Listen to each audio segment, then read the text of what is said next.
gue sama cewek-cewek nih pada nangis. Terus ditanya sama ini yang orang kampung situnya, lalu perasaan bertujuh dah, kenapa berenam? Aduh bang, udah deh bang, lu cariin deh bang temen gue bang. Yang mana temen lu? Gue juga nggak mungkin bilang ke orang tua gue, pasti gue diomelin kan.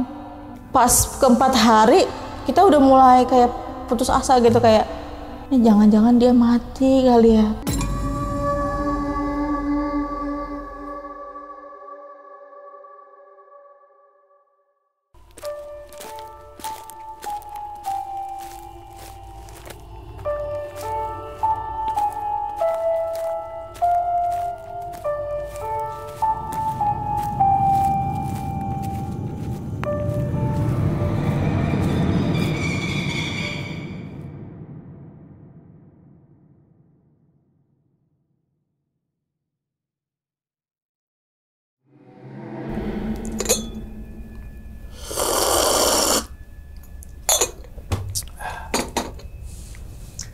Assalamualaikum warahmatullahi wabarakatuh. Kembali lagi bersama gue Sumar Adi Wijaya atau biasa dipanggil Umang dalam segmen Ngopi Horor. Ya teman-teman semua, pada video kali ini nih atau pada kesempatan kali ini, lagi dan lagi gue tidak akan membawakan sebuah cerita dan namun menghadirkan narasumber yang tentunya mempunyai pengalaman mistis ataupun pengalaman horor.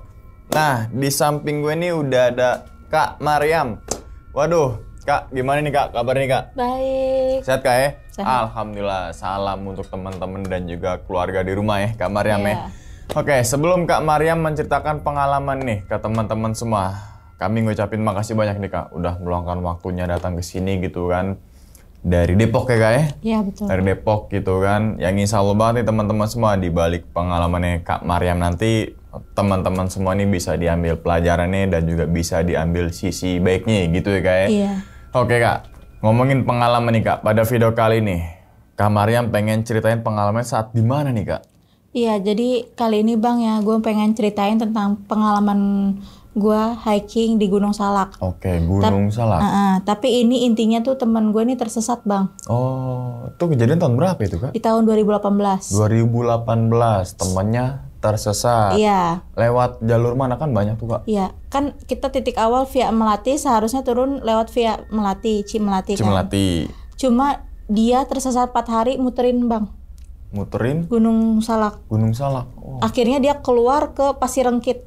Pasirengit. Ya, Iya. Pasirengit. Oh, 2018 tuh. Iya. Tuh. Yang nyasar berapa orang itu Kak? 1 orang, Sendiri? perempuan. Dari total kamarnya berapa orang? 7 orang. 7 orang. Yang satu ini yang 4 hari Iya. muter-muter di situ Muterin, aja. Hari keempat baru ketemu deh lewat Pasirengit. Iya, seharusnya kan estimasi kita kan 3 hari Bang. Karena dia hilang, jadi kita semingguan nungguin dia. Oh, oke. Seminggu di Gunung Salak itu kayak. Di Oh, di bawah? Di bawah. Di Jadi bawah. dia masih muter-muter di situ Oh, totalnya seminggu. seminggu. Harusnya 3 hari tapi karena dia nyasar 4 hari. Iya. Jadi nungguin jadi total seminggu gitu. Iya. Wah, oke. Mungkin teman-teman semua nih udah pada penasaran nih Kak tentang cerita Kak Maryam nanti nih. Dan tanpa berlama-lama lagi kita langsung masuk aja ke dalam ceritanya. Ngopi horor segera dimulai. Diminum dulu Kak Maryam kopinya. Oh, kopi Zimbabwe. Baru ngerasain kopi Zimbabwe kan? Baru. Wah, iya tuh sehat banget kopi Zimbabwe ini. Oke, langsung aja kita sikat.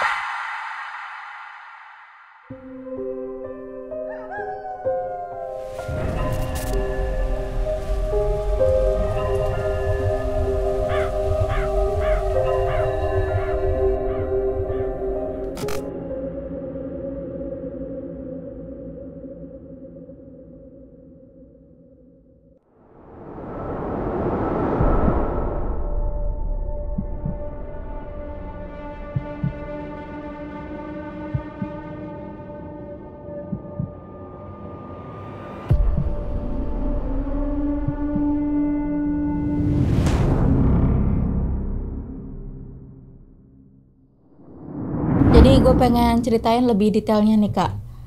Memang tuh keluarga gue tuh terutama ibu gue sama nenek gue tuh melarang gue untuk naik gunung. Secara mungkin memang kakek gue sama ayah gue tuh kan suka naik gunung kan. Kenapa? Sebab orang tua gue ngelarang, nenek dan ibu gue itu karena adeknya mamah gue ini namanya Fadiah itu pernah naik gunung cuma ketimpa batu di Gunung Batu. Ketimpa batu di Gunung Batu? Iya. Iya nggak salah juga sih batu gitu batu. Iya, karena memang posisinya saat itu si Fadiah ini kalau misalnya masih ada udah berumur 45 tahun. Cuma karena dia wafat waktu dia ketiban batu itu di sana memang cuacanya tuh lagi ekstrim banget. Nah makanya dari itu mama gue tuh ngelarang gue bang untuk naik gunung. Oke, termasuk Gunung Salak ya berarti ya? Mau gunung manapun. Oh gunung manapun. Ngeprotek jangan sampai terjadi lagi gitu, nggak mau kehilangan lagi gitu anggota keluarga. Tapi yang namanya larangan adalah perintah bang. Gue naiklah ke sana. Oke. Jadi awalnya di tahun 2018 ya bang ya. Gue tuh abis kontrak di salah satu PT daerah Depok. Nah gue memutuskan untuk pindah merantau lah, biarpun merantaunya tuh nggak beda provinsi, cuma beda kota doang. Gue merantau lah di salah satu daerah Gunung Putri. Nah, gue keterima kerja di sana bang. Gue kerja di sana cukup lama. Nah, cuma memang sebelum berangkat merantau tuh gue udah diantisipasi. Pokoknya nanti kalau merantau, kata mama gue nih, merantau lu jangan sesekali ngikut-ngikut kemanapun. Harus pulang ke rumah, harus kerja yang bener. Pokoknya yang namanya orang tua ya bang, yang nasihatnya wajar. panjang lebar ya ibaratnya. Cuma ya namanya masih remaja gitu ya. Iya, nggak ada titiknya. Tapi gue nggak kayak ngelawan, cuma iya aja gitu, iya gitu. Nah pas gue udah ngerantau di sana, udah lama tuh bang, gue kenalan nih bang sama satu teman PT. Jadi ya namanya udah temenan lama. Kami berencana nih bang, di 3 bulan sebelum Hari Raya Idul Fitri di tahun 2018 itu gue tuh sama teman-teman yang lain tuh udah ngerencanain untuk naik gunung. Tapi harus dengan persetujuan orang tua. Kata salah satu teman gue tuh, ya ibaratnya jadi leadernya lah. Cuma gue balik lagi dalam hati gue, pasti orang tua gue nggak ngizinin. Akhirnya gue cuma iya, tapi gue memutuskan untuk ngikut. Nah udah akhirnya dari 10 orang bang, kita udah sepakat nih, pokoknya habis lebaran kita harus naik ke Gunung Salak. Nah cuma ada salah satu temen gue, satunya lagi sebut aja si B, itu bilang ke leadernya, kita kalau misalnya bagi pemula nih jangan ke Gunung Salak, coba ke Gunung Gede. Itu kan jalur via Cibodas kan lebih landai dibandingkan Gunung Salak ya. Tetap nggak mau. Yang leadernya itu, ayo kita pokoknya harus ke Gunung Salak, kita wajib ke sana. Akhirnya udah ada tuh bang, kita preparein segala macam-macam. Kita ibaratnya nyicil lah, ngumpulin dari beli tasnya, terus beli sepatunya, segala macam-macam. Udah terkumpul. Kita rencana pergi 10 orang. Cuma lambat laun bang, mendekati hari H-nya, itu ada 3 orang itu yang nggak mau ngikut. Jadi total 7 orang aja yang ngikut. Jadi 4 perempuan, 3 laki-laki.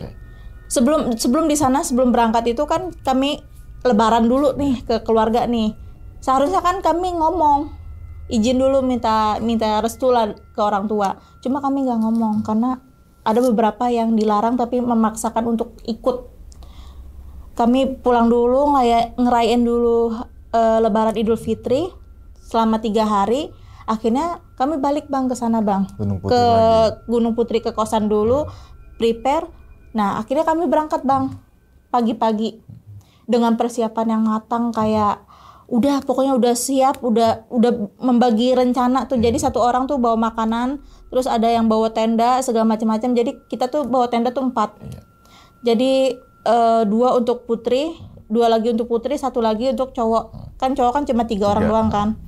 Ada bawa tali, cuma tali tuh bawa 4 tali yang buat naik tebing kayak gitu, sama tongkat itu masing-masing bawa.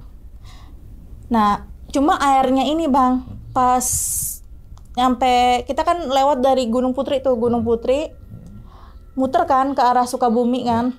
Memang tuh sebelum perjalanan itu udah kelupaan air, terus ada aja kayak dilarang untuk pergi lanjutin gitu. Kayak bannya pecah. Jadi kami ke sana tuh pakai mobil ngerental. Adalah salah satu rental yang lumayan lah, dia baik banget sama kita, tapi tidak menyediakan supir. Jadi hasil aku sama yang leader itu ganti-gantian. Aku sebut aja ya bang leader ya bang ya. karena dia temen satu kerjaan PT. Nah udah kayak gitu, ban kita tuh meledak bang, ban mobil itu pecah, bener-bener meledak, kehilangan keseimbangan. Tapi untungnya kita nggak sampai nggak sampai tewas, nggak, cuma kebanting doang ke kiri. Sebenarnya kita nggak mau lanjut di situ, cuma karena kita udah persiapan, udah ngeluarin modal juga kan, gede kan. Akhirnya ya udahlah, terpaksa biaya akomodasi itu yang ibaratnya di luar dari kebutuhan itu kita beli lagi buat ngegantiin mobilnya rental itu yang pecah. Kami ganti, kami tetap paksain tuh bang lanjut ke sana. Lanjut, bayangin bang, dari jam 9 pagi kita berangkat, seharusnya kan deket dong. Iya. Itu nyampenya jam 2, jam 3 sorean. Itu bener-bener macet. Nah pas di tengah-tengah macet setelah ban itu meletus tuh bau gosong bang. Aku pikir mah kayak mesin kap yang depan mobil itu ada korsleting atau apa gitu ya. Turun lagi, dicek lagi, nggak ada. Berangkat lagi, kita juga ngerasa kayak ini kita sebenarnya udah dikasih tanda, kata aku kan gitu ya. Kita masih maksain, nggak apa-apa emang. Terus kata teman nggak apa-apa, udah santai aja. Ya kita kan berdoa. Yang lain pada berdoa bang, si Dina ini nggak. Jadi ada salah satu teman aku cewek namanya Dina, dia ini nggak berdoa sama sekali. Dan gelagatnya itu udah aneh bang. Anehnya tuh apa?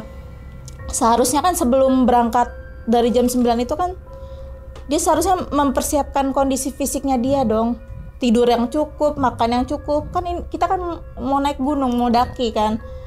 Dia enggak bang, dia begadang.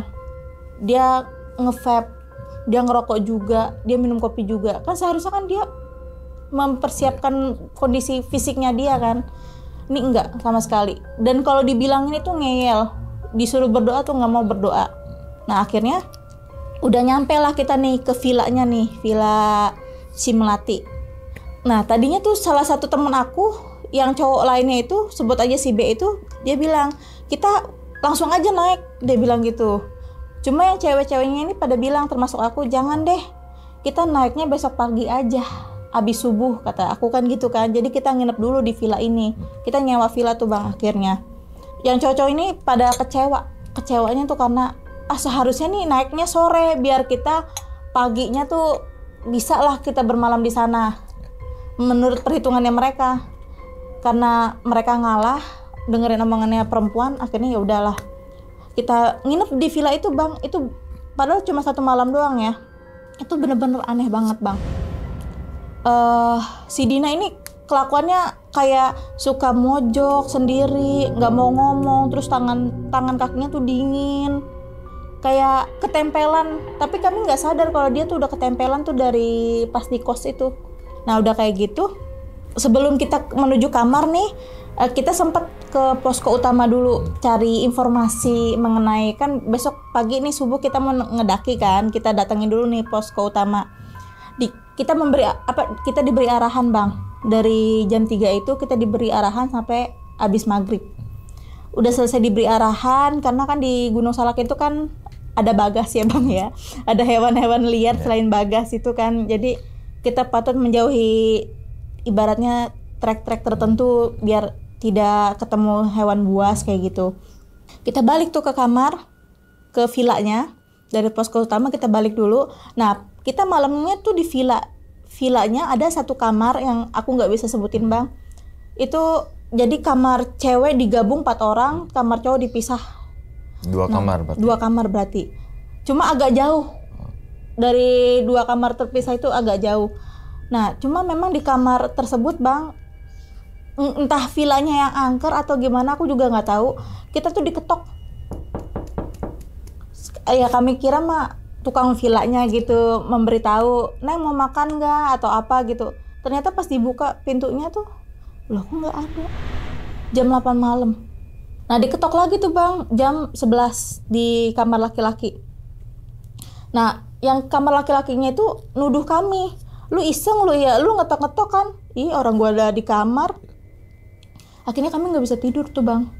Jadi tidurnya tuh ganti-gantian gitu. Ya adalah kami bisa tidur 4 jam, 5 jam.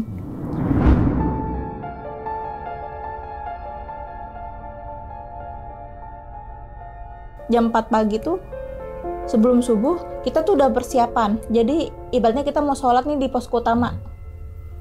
Kita turun tuh dari villa, kita ke posko utama, kita sholat dulu kan. Kita sholat dulu.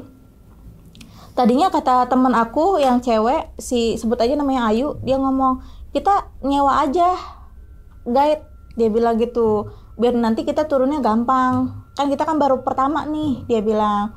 Terus yang kata leadernya, temen aku, gak usah kan ada gua ngerti kok. Sebelum Lebaran juga udah searching kondisi gunungnya seperti apa segala macem. Ya kami percaya, ibaratnya dia udah ngecek duluan kan, ibaratnya udah tahu jalurnya. Pas di pos utama itu kan aku ditanya sama ibaratnya juru kuncinya lah, yang tahu lah akan si orang kampung sana kan. Ditanya berapa orang yang naik, 7 bang. Ih nggak boleh ganjil, harus genap, dia bilang. Udah nyewa aja nih guide biar pasin jadi 8. Karena kan udah ngeluarin biaya bang, udah ngeluarin yang ban meletus itu ya kan, takutnya nggak cukup buat pulangnya kan. Akhirnya sempat dilarang, cuma kami nekat untuk naik ke sana. Nah pas sudah nyampe di pos 1 bang, ternyata nih teman aku nih yang katanya leader nggak ngerti jalurnya bang. Nggak ngerti jalurnya, sumpah kami tuh langsung kesel di situ kayak, ih lu ternyata bohong ya. Lu ternyata katanya pernah naik ini kok malah nggak ngerti treknya sih, gimana sih? Tadinya sempet tuh ada beberapa yang mau turun.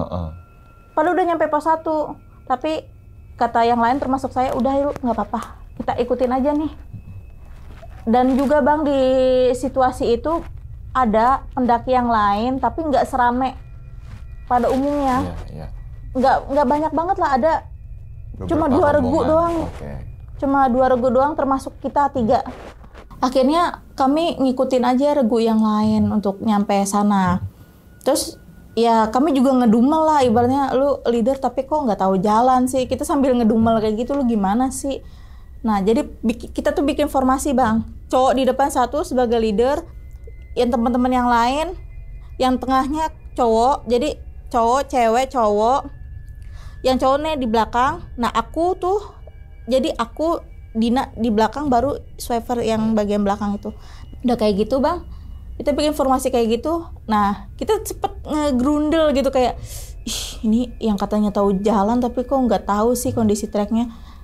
Nah akhirnya karena kami kayak nyimpen dendam amarah kayak gitu kan, kami bilang ini estimasinya berapa nih dari pos 1 ke pos 2. Terus kata leadernya tuh teman kami, ini estimasinya nih ya kalau misalnya kita istirahat mulu ya 2 jam kata dia gitu. Padahal kalau menurut aku nggak sampai ya kan. Segitu mah cepet kan. Bener bang 2 jam bang kita istirahat mulu karena kan baru pertama kali kan naik gunung kan. Nyampe lah ke pos 2, pos 3. Nah pas ke pos 4 itu kita mulai capek bang. Mulai capek dengan kondisi kayak, udah yuk balik aja gitu. Soalnya dia udah bener-bener nggak tahu jalan leadernya itu, dan rombongan yang kita ikutin tuh udah mulai nggak ada karena kita sering istirahat mulu. Udah yuk, tetap dimaksain bang. Dia dengan egoisnya gitu nggak mikirin kawan-kawannya yang lain. Ya udah yuk naik lagi. Pas nyampe di pos 5 itu kak, kita tuh sempat istirahat panjang kan di situ kan. Cuma memang ada yang nyambitin kita batu. Aku pikir mah kayak buah yang jatuh kan, soalnya kan lebat banget. Kalau di via Cimlet itu lebat banget, bener-bener tuh kayak hutannya tuh rimbun banget, gitu ya? Rapet banget. Saya pikir mah kayak ranting, dari pohon secara alami gitu. Tapi kok batunya tuh segini nih. Terutama si Dina. Kalau si Dina tuh dia selalu menyendiri bang, nggak mau ngumpul. Jadi kayak seharusnya kita sama-sama bareng, yang namanya kita satu tim kan. Dia mau mojok di pohon. Kan ada tuh pohon gede tuh di pos 5 itu kan. Ada batu juga kan di situ. Nah, dia di situ di pojokan sendiri. Terus dia berkata kasar bang, kayak dia kan disambitin juga batu tuh. Maaf ya, dia sampai ngomong, nanti di sensor aja ya. Sampai, ini siapa sih yang lemparin gue batu banget. Bener-bener omongnya tuh nggak dijaga bang, segala curahan kata-kata mutiara dari dia tuh keluar semua. Terus aku colek kan, nggak boleh ngomong kayak gitu. lagi tadi lu udah di jalan kagak berdoa, lu nggak ngikutin arahan, denger nggak yang di pos utama, nggak boleh ngomong kasar, harus ini, alah basi, leadernya aja nggak tahu jalan, jadi dia masih marah sama leader itu. Ya aku bilang aja ke dia, memang gue juga marah sama ini nih bocah satu, maksudnya leadernya gitu, yang penunjuk jalan. Memang gue marah, sama yang lain juga marah sama dia, cuma kan kita kan satu tim, kita udah nyampe, kita mau nyampe puncak, ya insya Allah kita harus pulang dalam keadaan satu tim juga. Alah basi kalau leader kayak gini. Udah dah tuh, sempat mau ribut besar tuh bang, karena kan si leadernya ini nggak terima kalau misalnya keluar caci makian dari perempuan kan. Akhirnya kami sempat memisahin gitu. Udah nggak usah berantem, yuk kita dikit lagi udah nyampe puncak. Akhirnya pas nyampe pos 6, nyampe lah kita ke puncak. Jam 6-an sorean. Seharusnya kan estimasi kita kan ya jam 3-an lah. Jam 3 kita udah nyampe puncak kan kalau nggak banyak istirahat. Nah udah kayak gitu, si cowok ini nih yang di belakang sweeper itu bilang, udah kita udah nyampe puncak, kita harus pulang. Enggak ah, gue nggak mau, kata si Dina gitu. Gue mau di sini, gue mau malam di sini. Lah, lu yang bener aja. Terus aku berusaha nenangin kan, aku bilang, lihat deh kondisinya hujan. Memang hujan bang. Karena memang pada saat itu musimnya tuh bener-bener musim hujan parah banget. Aku masih ingat abis lebaran itu musim hujannya panjang banget. Yaudah akhirnya kita turun aja yuk sebentar yuk. Kita turun dulu sebentar. Nyampe tuh antara pos 6, pos 5. Nah kami buat tenda tuh di situ bang. Ya kami kan sesuai sama arahan posko utama kan. Kayak gak boleh nanti kalau misalnya pengen bikin tenda di pos ini, gak boleh kesini ya. Gak boleh letaknya di sini ya. Yaudah kami ngikutin tuh arahannya. Itu bener-bener badai bang, asli itu bener-bener yang tadinya kayak hujan biasa bagi kita gitu ya, sampai tenda itu pengen copot, kan kita bikin 3 tenda. Nah si Dina tuh bareng sama aku sebenarnya tidurnya, cuma karena dia mau di tenda satunya lagi, ya udah nggak apa-apa. Yang cowok-cowok kan bertiga, nah aku sama satunya lagi si Ayu, nah dia sama cewek satunya lagi. Nah jadi kita tuh ganti-gantian bang tidur. Kita buat api lah. Jadi kayak memang kondisinya hujan. Jadi kayak buat terpal gitu biar buat api-api kecil buat masak lah bang. Kan kita lapar ibaratnya. Ya udah kita bermalam aja di sini. Udah ada tuh. Kita bermalam di situ. Kita ganti-gantian bang. Kayak 1 jam nih. Ntar lu tidur. Ntar 1 jam lagi berjaga. Takut ada bagas bang. Soalnya di sana banyak banget bagas yang berkeliaran. Udah kayak gitu. Si Dina ini nggak mau tidur, pas jatahnya aturan tidur dia nggak mau tidur. Dia ngelaksak bang kemana-mana bang, kata dia. Padahal kondisinya tuh udah mulai rintik-rintik hujan ya, bukan pas badainya. Dina jangan jauh-jauh, lu kan orang baru di sini, lu tuh kalau dibilangin tuh ngeyel ya, kata si Ayu. Ah gue capek, kataku kan gitu ya, gue capek ngasih tahu dia, nggak nggak ngerti kondisi, kan kita kan orang baru, kita harus menghormati gitu. Terus kata si Dena, ah biarin aja orang ini mah rumah gua, dia bilang begitu. Udah dah tuh bang, sini masuk. Jam 9 dia masih berkeliaran bang, kata dia mau ngelihat sekeliling. Akhirnya ditarik tuh sama cowok, lu ngerti gak sih dibilangin kalau misalnya ini tuh gunung, bukan rumah, bukan komplek rumah lu. Akhirnya ngerti tuh bang, dia masuk ke dalam tenda. Kita tempat tidur tuh bang. Terus kata si Dina, ada yang manggil-manggil gua, kata dia gitu pas malamnya.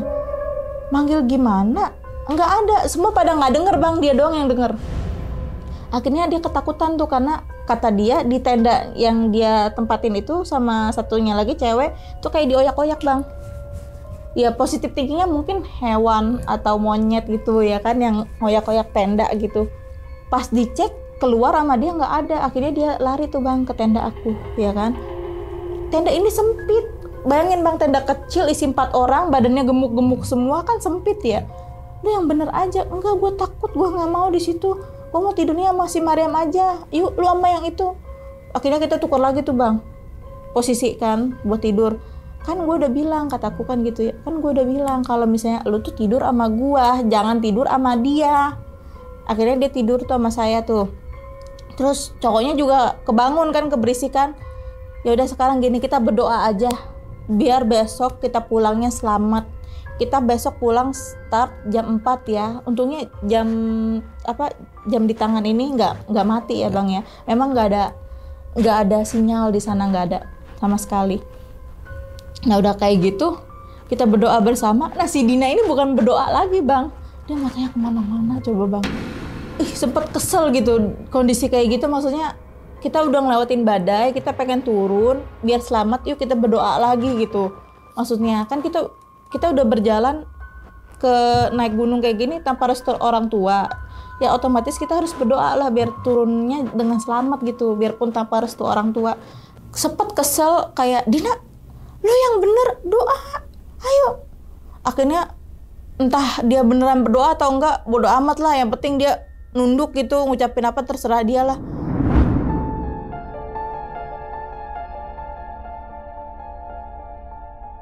Nah udah akhirnya pas masuk subuh Bang, yang laki-laki pada sholat, yang cewek kan seharusnya pada sholat. Nah si Dina ini ternyata lagi head Bang, dia nggak bilang. Seandainya dia, kalau misalnya dia bilang dia head, kami nggak bakalan jadi ke sana, karena kan kita kan situasinya kan nggak tahu Bang. Kami juga masih memegang tradisi kalau misalnya wanita lagi head itu pasti bakal disukai sama entitas ya kan. Kami masih megang erat itu Bang. Dia nggak bilang, lu lagi head ya? Iya, karena dia kan nggak sholat. Terus kata dia, iya, lu kenapa nggak bilang? Kalau misalnya lu bilang, gue bakal batalin, kataku kan gitu kan. Terus kata leadernya, lu bener-bener Dina, seharusnya lu bilang. Gimana sih? Udah tuh pada diem-dieman tuh Bang, dengan keegoisan masing-masing, kayak ngegerutu gitu. Tapi kita tetap pengen pulang, pengen turun gitu, turun dari gunung. Udah persiapan turun, rapih semua, beres. Lagi juga kan cuacanya pas jam 4 pagi itu kan agak indah lah, maksudnya biarpun berkabut tapi nggak hujan kan, alhamdulillah. Nah pas sebelum turun ke pos 4 itu kami sempat ngecek lagi kan, jam kami kan hidup. Pas kami cek lagi, kok mati? Apa baterainya habis? Kita kan selalu berpikir logika ya, kayak mungkin baterainya habis, mungkin karena kena hujan. Tapi kayaknya nggak mungkin kalau kena hujan kan, soalnya kan jam tangan kami kan anti air semua. Udahlah, mungkin baterainya habis. Positive thinking tuh masih. Nah, pas turun di pos 4, sebelum pos 4 Bang, pos 5, pos 4 itu tengah-tengah, si Dina itu capek. Si Dina itu seharusnya formasinya tuh dia di depan sweeper, dia malah di belakang. Formasinya itu udah salah banget. Sampai leadernya tuh bilang, lu jangan di belakang, lu seharusnya tuh di depan, lu di belakangnya Mariam, kata leadernya tuh. Dia tetep Bang, kata dia capek, jadi membelakangi sweeper dia. Udah tuh akhirnya kita ngerti kondisi kan, gue mau kencing dulu ya. Bayangin Bang, kencing lagi head, mau memisahkan diri, nggak mau ditemenin Bang. Akhirnya ya udahlah, lu jangan jauh-jauh, kencing yang di dekat aja, kayak di semak-semak kayak gitu kan. Akhirnya dia kencing di situ. Lu kalau misalnya mau ganti pembalut, lu pakai plastik. Lu ada nggak plastik? Dia nggak bawa plastik Bang. Akhirnya untungnya gue bawa Bang plastik tuh Bang, plastik tambahan kan. Diikat sama dia, ganti tuh di sana. Anehnya tuh Bang, kita tuh nggak ngeh kalau dia tuh udah pergi kemana-mana. Pas dia ganti pembalut itu. Nah, jadi menurut penglihatan gue sama yang lainnya itu kayak dia tuh ngikutin gue sama yang lain, tapi ternyata tuh dia tuh nggak kemana-mana. Akhirnya karena kita nggak sadar, karena kan bener-bener kayak ada yang nyerupain dia Bang. Oh udah selesai, ayo, udah tuh kita nggak merhatiin dia lagi. Karena ada satu sosok entitas yang seolah-olah tuh dia gitu. Nah udah tuh Bang, kita turun karena dipikir ada dia kan. Ditarik lagi sama si sweeper tuh, si B yang cowok. Lu nggak bisa di situ, di depan gua, jangan di belakang gua. Nah akhirnya dia di depan tuh Bang, tapi dia diem. Gua nggak tahu kalau itu yang nyerupain dia Bang. Gua nggak tahu. Ya gue pikir itu temen gue, lah kok biasanya kan dia mulutnya kan agak kasar, agak antagonis. Dia kok diem aja, mukanya kayak pucet. Dalam hati gue sempat ngeliat sih Bang wajahnya, ini kayaknya nih orang sakit deh apa gimana gitu.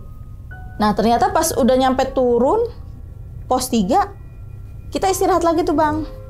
Ayo semangat, kata gue kan, gue semangatin. Semangat, kita nggak boleh marah-marahan. Kita udah nyampe pos 3, dikit lagi pos 2, kita wajib turun. Dan itu jujur bang, itu yang tadinya gue ngeremehin itu gunung ya bang ya. Anjir, itu bener-bener bang, itu lutut aja nyampe gue cium bang. Aduh, segitu parahnya itu bang. Untuk perempuan ya, kalau untuk laki kemungkinan kecil atau gimana gitu. Pas nyampe di pos 2, kita mulai sadar nih, anjir, maaf ya, si Lonte nggak ada, maksudnya si Dina tuh nggak ada. Kemana? Bukannya tadi dia ngikutin kita ya di belakang, bukannya ada di elu Mar. Gue nggak ngeh, karena memang nggak ada ngeh bang. Kita panik bang di pos 2 itu bang. Aduh, kita gimana nih, kita mau nyusulin apa gimana? Nah ada satu cewek tuh si Ayu ngomong, Mar, kita harus ke sana, harus ke atas lagi. Jangan, kata yang cowok-cowok, jangan. Kita harus ke bawah dulu, ke bawah, bilangin hubungin tim SAR biar dicari sama tim SAR. Kita nggak usah, kita udah dikit lagi udah mau turun kan. Akhirnya turun tuh bang, kita bang.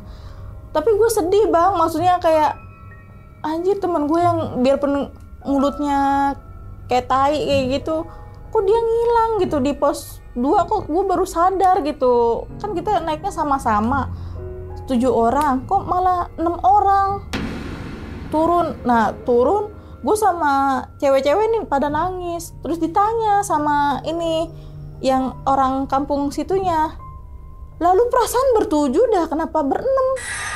Aduh bang, udah dah bang, lu cariin dah bang temen gue bang. Yang mana temen lu? Itu yang rambutnya pirang. Oh yang itu ya, kan ada fotonya tuh. Ini bang nggak ada bang. Aduh ya Allah. Jadi kan gue, estimasi gue kan seharusnya bener kan 3 hari kan. Itu nggak ada bang dia bang. Kita panik di situ bang. Ayo bang, tolongin bang, dicari tuh bang, dari via Cidahu dicari. Terus Pasir Rengkit nggak ada tuh bang, dia masih belum ada. Kata tim SAR itu, udah lu tungguin aja, lu mau gimana, lu mau ngikut pencarian apa gimana, kata dia kan gitu. Terus gue bilang, enggak bang, lu aja deh bang yang cari, karena udah cewek-cewek kan nangis ya bang ya.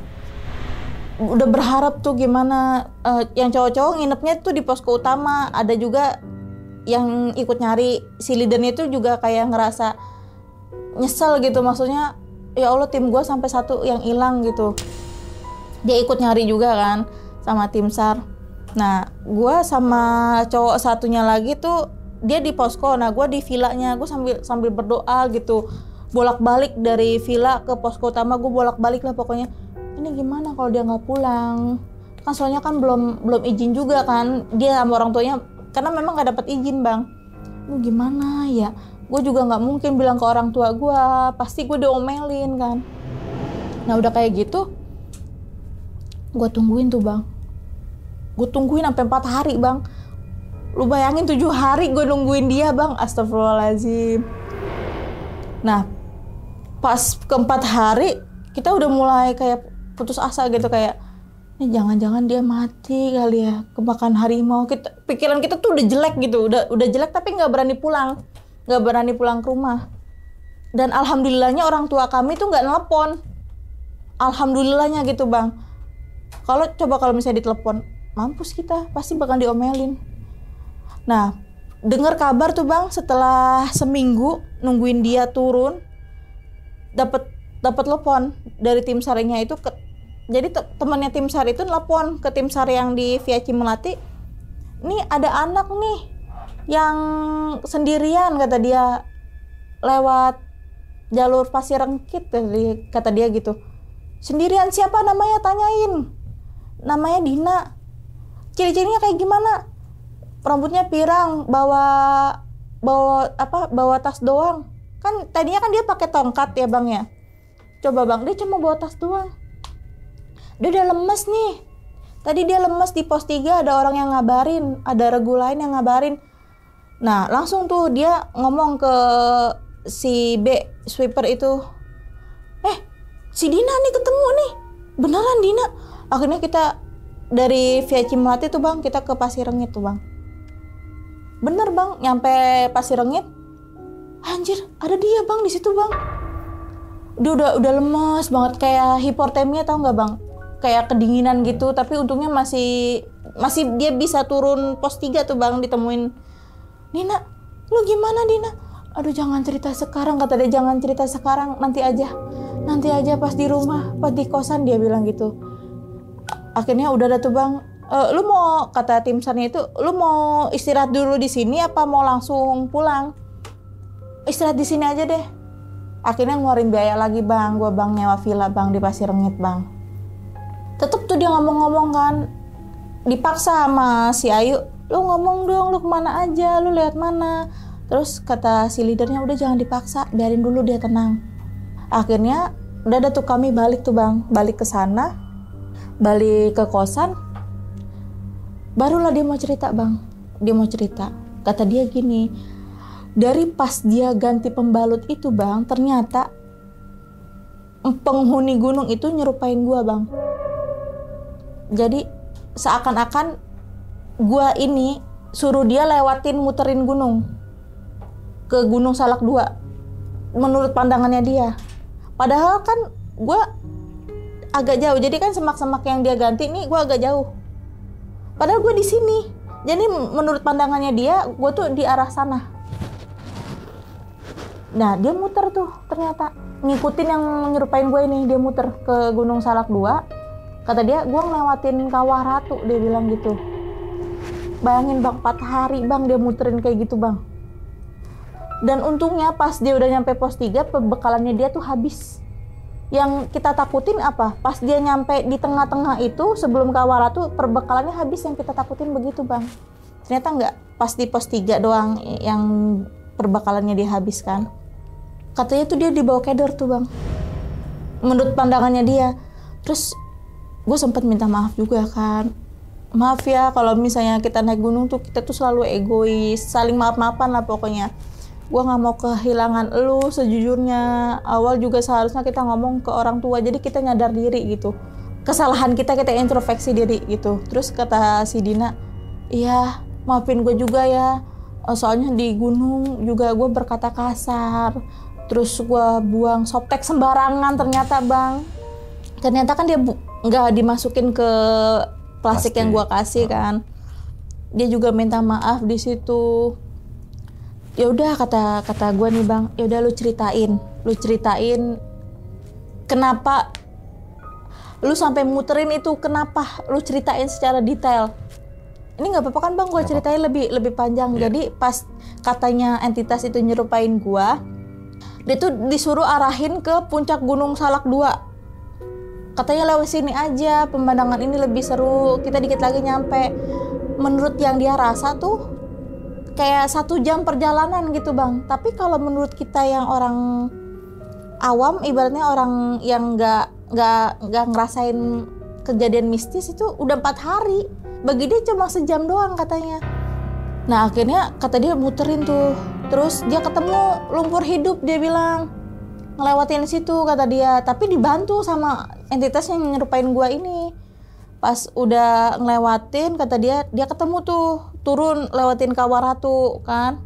Di situ dia bilang katanya mulai kehabisan perbekalan setelah ngelewatin. Nah akhirnya pas nyampe di pos 3-nya, dia ketemu 1 regu, jadi 4 cowok.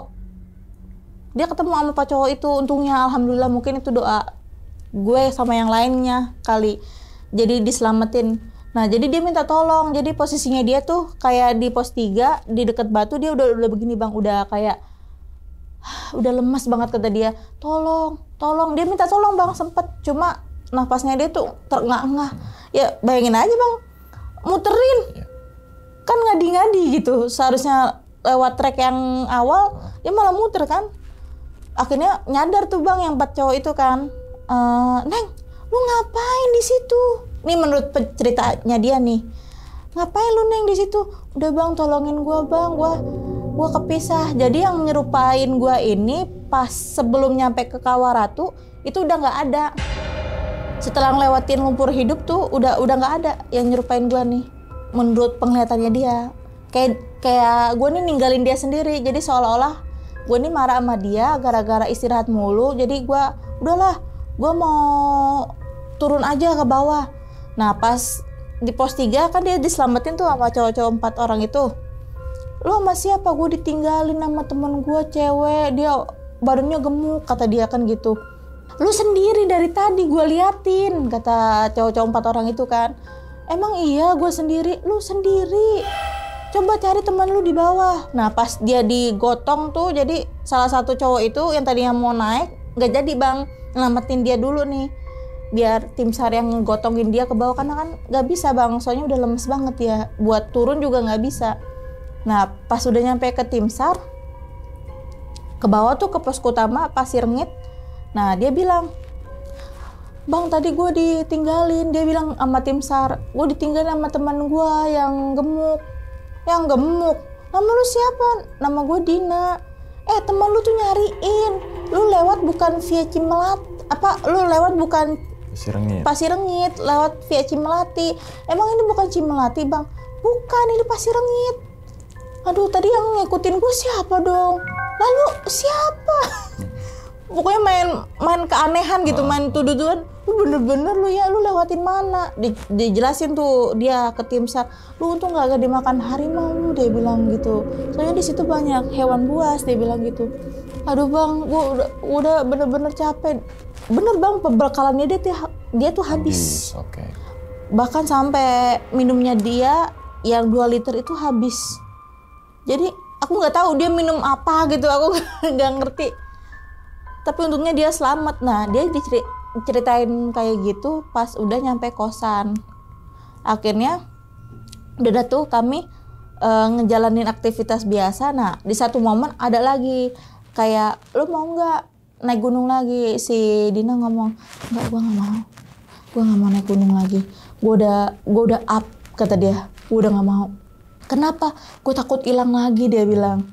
Nah pas udah tuh dia nggak ngikut, gue sama yang lainnya ngikut bersepuluh ke Gunung Gede. Alhamdulillah kita naiknya selamat, pulangnya selamat. Nah pas udah selesai tuh bang, gue habis kontrak tuh bang di PT itu. Nah gue balik lah ke emak gue. Ibaratnya kan gue harus nyari lowongan kerja lagi kan, biar ibaratnya nyampe lah kebutuhan hidup gue juga kan. Tapi di daerah yang sama, tapi dengan PT yang berbeda. Gue balik dulu ke rumah emak gue. Ya otomatis kan gue bawa dong barang-barang gunung itu kan. Nah pas di rumah emak gue ngecek, apaan lu beli-beli tas gunung kayak gini, beli-beli sepatu gunung kayak gini. Akhirnya pas gue balik ke emak gue, barang-barang gue tuh dirasokin bang sama emak gue. Karena takut gue naik gunung dan gue kapok dari itu bang. Cuma 2 kali doang gue naik gunung. Salak Kamal Gede itu doang ya? Salak Kamal Gede. Oke, diminum dulu. Kak Mariam silakan. Oke, jadi itu pengalamannya Kak Mariam ya saat naik Gunung Salak tuh kayak. Iya. Di tahun 2018 gitu kan. Berarti intinya itu dari ketujuh itu sebenarnya belum pernah naik ke Gunung Salak ya? Belum. Oh, dia yang berbohong. ngaku leader itu bohong? Bohong. Oke, ini jangan ditiru juga untuk teman-teman semua ya. Iya. Kalau bukan melarang untuk naik gunung, tapi usahakan kalau naik gunung ada salah satu dari teman kalian sudah punya pengalaman gitu kan. Iya, seharusnya. Kalau berpengalaman kayaknya terlalu unik banget, tapi punya pengalaman gitu kan untuk menaungi rekan-rekan yang lainnya gitu kan. Iya. Nah, dan nggak ada yang izin ke orang tua semua itu Kak, dari ketujuh itu tuh? Cewek-cewek enggak. Oh, nggak ada. Cowok kayaknya 1 yang izin. Oh, berarti 6 orang nggak izin, 1 orang yang izin gitu. Iya. Berarti yang izin ini leader atau bukan? Yang belakang. Sweeper. Oke. Nah, terus kan dari ketujuh ini kan ternyata baru ketahuan nih, katanya leader ini berbohong. Iya. Bahwasanya sebenarnya dia belum pernah ke Salak tapi Belum Salak gitu iya. kan. Gue pengen nanya ini sih. Kenapa saat itu mutusin naik Gunung Salak padahal di situ dari taruhlah misalkan si leader ini beneran pernah ke Salak gitu ya. Padahal di situ 6 orang ini belum pernah naik gunung. Kenapa nggak ke gunung yang lain yang lebih muda atau gimana gitu? Nah pas sebelum itu kan ada satu momen kita berdiskusi ya, rundingin gitu. Kan kita kan pemula ya kan. Nah gue juga ngasih saran kenapa kita nggak ke Gunung Gede aja lewat via Cibodas, kan itu lebih landai lah ibaratnya dibandingkan harus ke Gunung Salak. Nah cuma leader ini dengan sombongnya, enggak, kita harus ke Gunung Salak, view-nya lebih indah, dia bilang gitu. Nah di situ sih nyesel dari kayak omongan leader ini ya, dari omongan leader ya sebenarnya ya. Kita yang ibaratnya pemula, ya udahlah karena lu leadernya, lu tahu jalan, ya udah kita ikutin gitu. Ternyata kan dia enggak tahu jalan sama sekali. Tahu jalan ya, wah nih kalau leader kayak itu yang bohong wajib kita keplakin tuh, karena nyangkutnya nyawa, kan nyawa dari keenam ini kan gitu kan, kacau juga tuh, apalagi di gunung gitu kan, notabene yang kita nggak tahu resikonya persekian detik gitu, kadang tahu gitu kan. Jadi setiap perjalanan mendaki itu tuh kita tuh udah kesel banget karena dia nggak tahu treknya. Gitu ya. Iya, karena kesel sama leadernya gitu, kayak anjir, lu ternyata nggak tahu treknya gitu. Ya. Iya. Nah, tapi pas kita pulang mah kita kayak udahlah, yang penting teman kita selamat. Iya, oke. Nah terus kemudian nyasar nih, kita ke bagian nyasar ini Kak. Kita bilang ya nyasar lah atau tersesat lah gitu selama 4 hari. Nah, posisi turun si Dina, berarti kan yang nyasar si Dina nih. Iya, Dina kan? Seorang. Dina sendirian nih. Pas posisi turun mau ke pos 2, itu kan 7 orang itu kan kayak ke belakang gitu ya. Iya, bikin formasi ke belakang. Si Dina ini paling belakang apa gimana? Jadi dia ngebelakangin sweeper. Oh, berarti di paling belakang? Iya. Oke. Yang nyerupain Dina ini. Jadi ditarik sama sweeper, nggak bisa, lo harus di depan gue. Kan gue nutup barisan belakang, dia bilang gitu. Dia tetap mau arah ke belakang. Pokoknya dia di belakang sweeper? Iya. Oke, nah terus pas dia tahu... Padahal dia udah hilang. Oh, jadi kayak di detik itu sebenarnya itu bukan Dina. Bukan Dina. Dinanya itu udah hilang pas di semak-semak, dia ganti pembalut itu. Oke. Jadi kayak seakan-akan si Dina di dalam rombongan Kak Mariam ini yang sebelum nyasar ya. Iya. Menyerupai. Dina aslinya itu yang buang pembalut. Iya. Dan di saat itu yang Dina asli juga ngelihat menyerupai Kak Mariam. Iya. Gitu ya. Oke. Nah, berarti dia kan tadi sempat bilang di pos 3 tuh habis kehabisan makanan tuh. Berarti kalau kita bilang 4 hari tuh dia nggak makan nggak minum atau gimana? Nah makanya itu Bang, yang jadi rahasianya dia gitu. Belum sempat diobrolin lagi? Belum sempat diobrolin lagi, cuma karena kita udah merasa kasihan dan kita berpikir kayak untungnya dia udah nyampe pos 3, barang-barangnya dia perbekalannya dia habis. Oke. Itu doang yang kami tahu ingat, infonya ya. Oke, berarti dan tadi bilang si Dina itu ngerasa kayak 1 jam. Iya, padahal udah 4 hari. Padahal udah 4 hari. Maksudnya 1 jam ini muter-muter sama yang kayak mirip sama Kak Mariam itu tuh ya? Iya. Muter-muter ternyata di dunia benernya ini selama 4 hari. Gitu kan. Nah, rame nggak tuh Kak tim SAR nyari si Dina itu saat itu tuh? Nggak terlalu rame, kan waktu itu kan musim hujan ya, jadi komunitas pencinta gunung tuh jarang banget. Dan itu juga nggak ketemu rombongan yang lain? Nggak ketemu. Oke, jadi ini untuk pelajaran juga untuk teman-teman semua kalau mau naik gunung. Pahamin musim. Iya, pertama yang musim, terus pastikan satu rombongan tuh yang punya pengalaman dan jangan cuma kita siapin semua peralatan tapi nggak tahu tentang jalur itunya gitu kan, sama aja itu bohong. Jadi satu kesatuan tuh harus dapat gitu kan, apalagi yang nyari teman yang harus ngeklop gitu kan. Kalau nggak ngeklop kan jadi gontok-gontokan. Iya, jadi ibaratnya gerutu-gerutu. Nggak ada komitmen gitu, nggak ada kesepakatan bersama gitu. Nah berarti selama 7 hari. Selama 7 hari. Naik Gunung Salak itu, Gunung Salaknya 2 hari ya. 3 hari sama berangkat kan. 3 hari nungguin si Dina 4 hari gitu kan. 4 hari, 7 hari. Berarti 4 hari itu gimana Kak? Pas masuk kerja tuh ditanyain nggak tuh? Ditanyain sama bos. Lu kemana aja sih? Ya udah sebelumnya udah izin kan sama bos kan. Berarti kan 3 hari kan izinnya kan? 3 hari. Tapi kelewat 4 hari. Lewat kan 4 hari. Lu ceritain deh sampai ke ruang badan pengawas kerjaan kan, kita dipanggil. Iya dia hilang. Ya kami tunjuk aja. Dia hilang. Nah, dia ngaku iya saya hilang. Waktu itu kan kami sempet foto kondisi dia waktu itu sebelum aku ganti HP kan. Kami unjukin ke bos. Wah bener-bener lu, dia bilang. Sampai 7 hari. Lu seharusnya 4 hari gue izinin dah 5 hari, dia bilang. Sampai 7 hari. Ya maaf ya Pak ya, mau gimana lagi. Udah akhirnya. Dapat ini nggak apaan kayak SP berapa gitu. SP1. SP1 karena tanpa izin tuh ya. Jadi apa itu ya? Jadi apa? Oh, oke. Seharusnya 5 hari, 7 hari. Jadi 7 hari gitu ya. Oke, setelah itu ternyata Dina naik gunung lagi nih sama Kak Mariam nih ke Gunung Gede nih.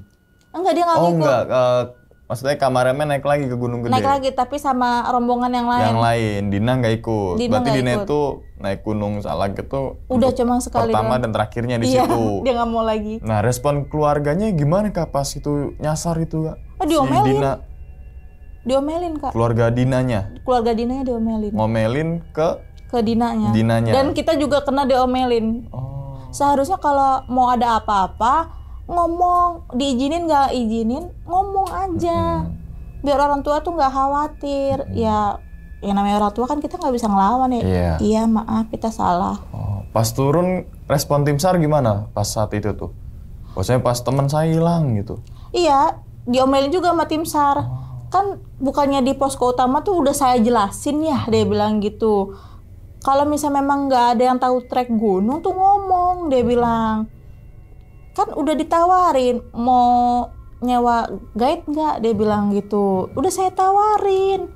Dan katanya ini si A-nya, si leadernya itu, katanya si A-nya ngerti trek. Kok bisa sih temannya sampai itu, sampai hilang, sampai muterin gunung, dia bilang Gunung Salak 2. Diem aja karena kita salah, udahlah kita terimain Terima aja. aja gitu ya. Apapun konsekuensinya kita diem. Berarti ternyata Dina ini haid. Ya head. Oke, nah balik lagi ke pendaki perempuan haid lagi nih gitu kan. Lagi-lagi sebenarnya sih yang gue tahu tuh nggak ada larangan untuk pendaki cewek haid nggak boleh naik gunung. Iya, Yang gue sebenarnya. tahu, iya, nggak boleh itu bukan karena hal-hal gaib tapi emang faktor kesehatan itu Iya, satu. betul. Terus kemudian tadi si Dina juga ternyata kata menurut penuturan Kak Mariam buang pembalut sembarangan gitu Iya. kan. Jangankan buang pembalut, buang sampah aja kita nggak boleh kan Nah, gitu kan. itu. Apalagi pembalut gitu kan. Jadi kita mikirnya ke logika dulu. Ke logika dulu nih kita Logika mikirnya. dulu ya. Apa mungkin gara-gara itu ya kita nggak ada yang tahu. Terus kemudian masalah gaib yang katanya kalau pendaki cewek, ini nggak ngomongin Gunung Salak aja, gunung yang lain ya gitu Gunung ya. yang lain juga sama. Ketika perempuan haid, wah gue gara-gara haid nih, bau haidnya nih dan sebagainya, gue jadi begini-begini. Nggak juga gitu kan. Nggak Berarti juga. berarti dari dianya emang kondisi lagi haid, nggak fokus ya kan. Ya kemungkinan nih. Kesehatannya lagi menurun. Atau Terus, mungkin dia kena hipotermia jadi berhalusinasi kan. nah, halusinasi, kecapean dan sebagainya timbullah suatu peristiwa yang nggak ngenakin Iya, gitu kan yang kita bilang peristiwa positif lah. thinkingnya. Betul. Jadi intinya adalah untuk teman-teman semua naik gunung silahkan naik gunung tapi dibekalin dengan persiapan gitu kan. Nggak cuma itu aja, kekompakan tim juga dijaga Betul. gitu kan. Walaupun teman kalian melakukan A, B, C, D kesalahan, ya udah ini di gunung nih gitu kan. Di alam bebas nih ya terima gitu kan. Jadi kalau kayak gitu nanti ketika naik gunung, misalkan si Kak Mariam punya salah, abis turun gunung udah deh tuh, dia musuh-musuhan deh tuh, akhirnya kebawa selamanya deh tuh ya kan. Ah malas gue sama lo, temenan sama lo di gunung aja lo, cuma makan doang lo, biasanya kan begitu nggak bantuin. Seharusnya ada kekompakan lah. Iya, komunikasi lah gitu kan. Terus pembagian tugas dan sebagainya itu harus terstruktur. Kok ribet sih naik gunung ya? Emang ribet gitu Ribet kan. emang sampai kita tuh ngatur biaya akomodasinya. Ya, Yang ibaratnya yang pokok, yang reguler sama yang non reguler tuh harus benar-benar secara terperinci karena kan kita kan tim, oke. Iya. bukan Pribadi perorangan bukan pribadi gitu ya. perorangan, bukan. Oke. Kita tim.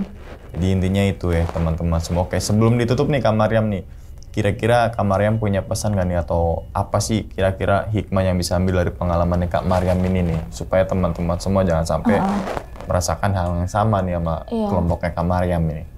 Ya kan gini ya Bang, hikmah yang bisa diambil dari pengalaman gue ini adalah pertama, kalau lu pengen daki gunung, lu harus minta izin dulu sama orang tua.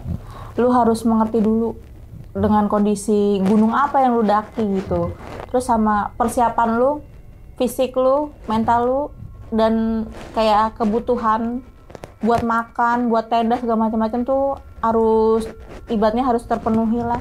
Sama satu intinya kompak, jangan ada yang gotok-gotokan.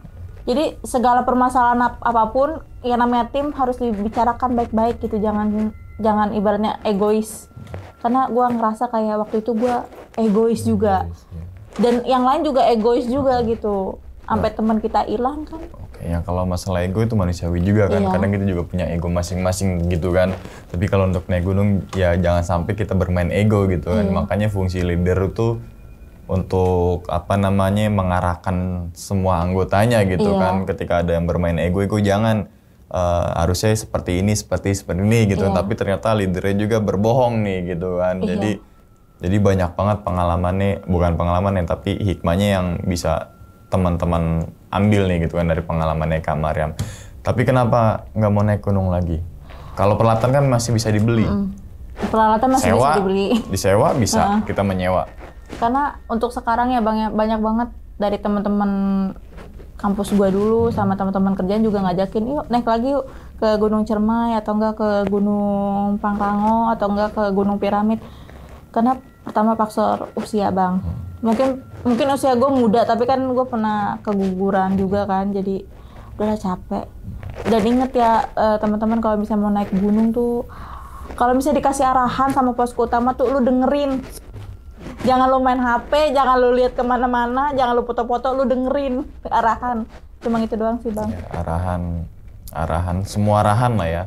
Iya. Arahan itu kan dia bisa ngasih apa namanya perbekalan dalam artian ini udah komplit belum, terus Betul. biasanya ada larang-larangan tuh, biasanya ada kayak gitu tuh, terus batas-batas jam tertentu untuk Betul. mau berkemah, terus lokasi berkemah di mana gitu Iya. kan, turunnya maksimal dari kemah ini Jam berapa gitu kan. estimasinya. Nah itu teman-teman semua wajib nyimak gitu kan dari Iya. awal sampai akhir, karena itu bekal banget untuk kita. Ya walaupun tipis-tipis informasi, tapi informasi itu siapa tahu nanti, bukan siapa tahu, pasti itu akan nguntungin kita ketika kita naik gunung yang kita mau daki gitu kan. Intinya adalah semua untuk yang mau naik gunung, kalau ada petugas ngasih A, B, C, D, E peraturan ya teman-teman semua wajib mentaati itu gitu kan. Karena gimana pun untuk keselamatan dan kenyamanan bersama gitu kan. Kan ini apa namanya, kalau teman-teman nyasar insiden terus mohon maaf kalau misalkan Amit-amit kakinya lah, iya amit-amit dan sebagainya kan yang repot petugasan tim SAR juga gitu Iya. kan. Jadi jangan sampai repotin teman-teman daripada petugas dari semua gunung di Indonesia lah ya gitu ya. Iya. Oke, sekali lagi terima kasih banyak nih Kak Maryam udah meluangkan waktunya dan udah membagikan pengalamannya ke teman-teman semua nih. Semoga Kak Maryam sehat selalu Kak ya. Amin, amin. Panjang umur dan juga murah rezeki. Begitupun juga teman-teman semua yang lagi nonton di rumah nih. Oke, dan ingat teman-teman semua, cerita dari Kak Maryam ini bukan untuk nakut-nakutin nih teman-teman semua ketika mendaki Gunung Salak ataupun ke gunung yang lainnya. Tapi ambillah sisi positifnya dan buang sisi buruknya. Sekian dulu pada video kali ini dan nantikan video-video gue berikutnya. Hal gaib itu muncul ketika sugesti kita buruk. Wassalamualaikum warahmatullahi wabarakatuh. Selamat beristirahat. Kak Maryam, makasih banyak loh. Ya, makasih. Alhamdulillah. Alhamdulillah, rabbil alamin. Bungkus.